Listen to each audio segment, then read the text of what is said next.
Breaking news, Iran umatake na.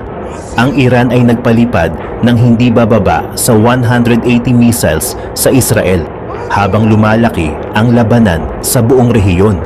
Ang Iran ay naglunsad ng hindi bababa sa 180 missiles sa Israel noong Martes, ang pinakabago sa tumitinding pag-atake sa isang taon na giyera sa pagitan ng Israel at Iran at ang mga Arab allies nito. Dahil sa pag-ataking ito ay nagbabadya na mas malawak pang digmaan. Ang orange glow ng mga missiles ay makikita sa kalangitan sa gabi ng Israel habang tumutunog ang mga air raid sirens at nagpanik ang mga residente sa mga bomb shelter. Nangako ang Israel ng paghihiganti sa ginawa ng Iran. Ang mga US Navy warships ay tumira ng mga interceptor sa mga missile ng Iran na tumarget sa Israel noong Martes bilang bahagi ng isang massive retaliatory bombardment. Ang mga US defensive measures ay naganap habang ang Iran ay nagpalipad ng humigit kumulang 180 missiles sa mga target sa Israel. Sinabi ng militar ng Israel na naharang din nito ang isang malaking bilang ng mga missiles habang ang mga sibilyan ay humingi ng proteksyon sa mga silungan. Ayon kay White House National Security Advisor Jake Sullivan, ang militar ng US ay nakipag-ugnayan sa Israeli Defense Forces upang tumulong na ipagtanggol ang bansa mula sa pag-atake. US naval destroyers joined Israeli air defense units in firing interceptors to shoot down inbound missiles. We do not know of any damage to aircraft or strategic military assets in Israel, he added, saying the attack appears to have been defeated and was ineffective, ayon kay White House National Security Advisor Jake Sullivan. Iran launched a large-scale attack of over 180 ballistic missiles directly from Iranian soil at the state of Israel. There were a small number of hits in the center of Israel and some other hits in the southern Israel. The majority of the incoming missiles were intercepted by Israel and a defensive coalition led by the United States. Iran's attack is a severe and dangerous escalation. There will be consequences. Our defensive and offensive capabilities are at the highest levels of readiness. Our operational plans are ready. We will respond wherever, whenever, and however we choose, in accordance with the directive of the government of Israel. Iran and its proxies have been attacking Israel since the 7th of October on 7 fronts. Iran and its proxies seek the destruction of Israel. The Israel Defense Forces will continue doing everything necessary to defend the state of Israel and protect the people. Dumako naman tayo sa ibang balita. Nagbagsakan ang pandaigdigang merkado. Ang mga ekonomiya, lokal man o international, ay nasa krisis. Tumigil na ang pakikipagtulungan ng mga nangungunang bansa sa mundo. Ang mga puwersang militar ay nasa mataas na alerto sa buong mundo. Ang mga ruta ng kalakalan ay na-block. Ang mga parusa ay ipinatupad. Ang mga makasariling patakaran sa dayuhan ay ipinasasatupad. Ang mga bagay na dating tila imposible sa modernong panahon ng teknolohikal na komunikasyon at maayos na pakikipagkalakalan ay nangyari na. Bumagsak na ang globalisasyon. Ayon kay Moimir Hampa, isang ekonomistang bankero at commentator mula sa Czech Republic, pagkatapos ng 3 dekada ng bukas at kooperatibong kalakaran, ang mundo ay nahahati na sa mga tinatawag na hostile blocks. Ngunit bakit? Ano ang nangyari? Ang mabilis na pag-unlad ng teknolohiya sa nakalipas na 30 taon ay naglatag ng mga pundasyon para sa isang mas global na mundo. Partikular na ang internet ay nagkonekta sa mga tao sa bawat sulok ng mundo sa isang paraan na tila imposible pa noong simula ng bagong milenyo kung kailan maraming mga pagsulong ang nagawa. AI, mga mobile phone, teknolohiyang 4G at 5G, blockchain, cryptocurrency, mga network ng logistikong kargamento, ang malawakang migrasyon at paggalaw ng mga tao, at ang pagbabahagi ng kaalaman sa malawak at walang kapantay na antas. Kasabay ng mga pagsulong na ito, dumating ang iba't ibang pagbabago hindi lamang sa paraan ng pakikipagnegosyo ng mundo sa isa't isa, kundi pati na rin sa pang-araw-araw na pamumuhay ng mga tao. Subalit, ang mabilis na pag-unlad sa anumang sektor ng lipunan ay nagbubunga ng maraming komplikadong hamon. At kung paano nag-aangkop ang mga tao sa mga pagbabagong ito ang pinakamahalaga. Tulad ng sinabi ni Jared Diamond, isang Amerikanong scientist, historian at writer, sa isang panayam sa Sierra Magazine noong 2005, ang teknolohiya ay nagdudulot ng mga problema, gayon din ang solusyon sa mga problema. Ang teknolohiya ay nangangahulugan ng mas mataas na kapangyarihan, kaya't mayroon tayong mga pandaigdigang suliranin na kinakaharap ngayon. Ngunit bago tayo magpatuloy, dapat nating itanong sa ating mga sarili ang mga sumusunod na katanungan. Bakit ito bumagsak? At bakit kailangan nating mag-ingat sa kung anumang hindi maiiwasang papalit dito? Upang masagot ang mga tanong na ito, kailangan nating bumalik sa nakaraan. Ayon sa National Geographic, ang globalisasyon ay kung paano ginawang mas konektado at magkakasalalay ang mundo sa pamamagitan ng kalakalan at teknolohiya, kung saan ang mga ideya, kaalaman, impormasyon, kalakal at serbisyo ay kumalat sa buong mundo. Sa larangan ng negosyo, ang terminong ito ay sumasaklaw sa pinagsamang mga ekonomiya, malayang kalakalan at malayang daloy ng kapital sa pagitan ng mga bansa at madaling pag-access sa mga banyagang mapagkukunan, kabilang ang mga pamilihan ng paggawa upang makamit ang pinakamataas na benepisyo para sa kapakanan ng mga mamamayan sa buong mundo. Para sa marami, ang globalisasyon ay maaaring parang isang medyo bagong konsepto at sa mas malawak na pananaw, tiyak na ganun nga. O ito nga, ang tao na binibigyang kredito sa paglikha ng terminong ito. Ang ipinanganak sa Alemanya na Amerikanong ekonomista na si Theodore Levitt ay nagawa ito noong 1983 sa isang artikulong pinamagatang The Globalization of Markets. Ngunit sa katotohanan, ang mga ugat ng globalisasyon ay maaaring masundan hanggang sa Silk Road, isang sinaunang network ng mga ruta ng kalakalan sa China, gitnang Asya at Mediterranean na ginamit sa pagitan ng 50 BCE at 250 CE. Maaari rin nating banggitin ang rebolusyong pang-industriya bilang isa pang salik sa kilusan ng globalisasyon. Ngunit ang pagbagsak ng Unyong Sobyet ay may malaking epekto. Dahil sa makasaysayang pangyayari noong 1989 nang ang napakaraming ideological at geographical barriers na mga hadlang na humahadlang sa pandaigdigang kooperasyon ay naglaho. Doon nagsimulang umunlad ang tunay na globalisasyon. Ngayon, ang mga benepisyo ng globalisasyon ay malinaw. Ang pandaigdigang kumpanya sa pagkuha ng mga empleyado na Horizons noong August 2022 ay nagbanggit ng mga sumusunod na potensyal na positibong aspeto. Mas malawak na pagpipilian, mas mataas na kalidad ng mga produkto, healthy competitions, mga economies of scale, kakayahang gumalaw ng mga manggagawa, mas mataas na daloy ng kapital, at mas mahusay na ugnayan sa pagitan ng mga bansa. Lalo na para sa mga negosyo, sinabi nila na maaring makinabang ito mula sa pagtitipid ng gastos, internasyonal na pangangalap ng mga tauhan, at pagsasamantala sa mga tiyak na pagkakataon sa merkado para sa mga produkto at serbisyo.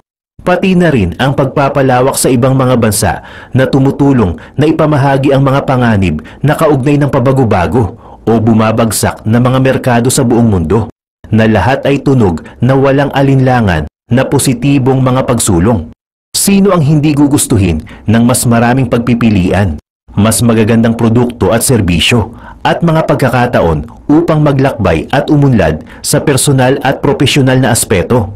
Ngunit ito ay sumasaklaw lamang sa ibabaw ng isyu. Sa lahat ng magagandang bagay at positibong aspeto na nauugnay sa globalisasyon, mayroong isang mas madilim na realidad na maaaring masundan hanggang sa mga naunang mga ngalakal na nagpapalit ng kanilang mga kalakal sa kahabaan ng Silk Road. Kung itatanong natin kung bakit maaaring ituring na masama ang globalisasyon, ang pinakamalinaw na sagot sa tanong na iyon ay hindi kasing komplikado ng inaakala. Mga alitan sa kalakalan, Halos bawat malaking tunggalian bago o pagkatapos ng Rebolusyong Industrial ay maaaring direktang o dituwirang masundan pabalik sa mga alitan sa kalakalan. Maging ito man ang mga Opium Wars noong kalagitnaan ng 1800s, ang Banana Wars mula huling bahagi ng 1800s hanggang kalagitnaan ng 1900s, ang mga unang dalawang digmaang pandaigdig hanggang sa mas modernong mga geopolitikal na tunggalian na nakatuon sa likas na yaman tulad ng mga oil fields sa Iraq. Ang mga makapangyarihang bansa ay handang makipagdigmaan upang protektahan ang kanilang sariling mga interes sa ekonomiya. Ito ang dahilan kung bakit delikado ang globalisasyon at kung bakit may ilang mga pamahalaan na nagpatupad ng mga proteksyonistang patakaran na sumasalungat sa diwa ng pandaigdigang kooperasyon. Tingnan natin ang ilang mas modernong halimbawa. Maraming magsasabi na ito ay dahil sa kamakailan at medyo may katagalan ng kasaysayan na nagpapatunay na ang Taiwan ay minsang itinuring na bahagi ng teritoryo ng China. Sa katunayan, maaari kang makahanap ng ilang kapani-paniwalang dahilan na sumusuporta sa pahayag na iyon. Pinakakilalang halimbawa, ayon sa ilang makasaysayang sanggunian, ang Taiwan ay nasa ilalim ng pamamahala ng China mula pa noong ika-17th century.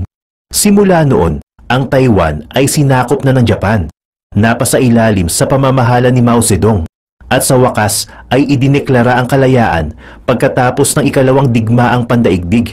Kung ang opisyal na pamamahala ng Republic of China ay patuloy pa ring ipinapataw sa bansa hanggang ngayon, may mga iba na magtuturo sa mga industrial at teknolohikal na kakayahan ng Taiwan bilang tunay na mga puwersa sa likod ng posibleng pagsalakay.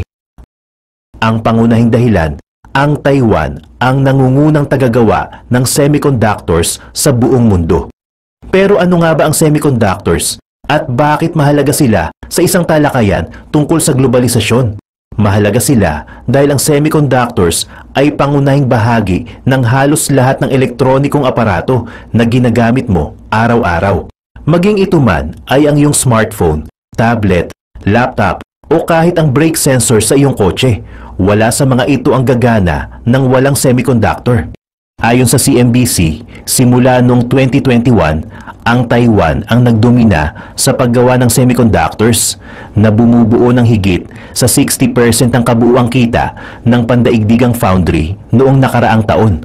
Kung makukuha ng China ang base ng semiconductor manufacturing ng Taiwan, magkakaroon ito ng malaking kalamangan sa pandaigdigang entablado.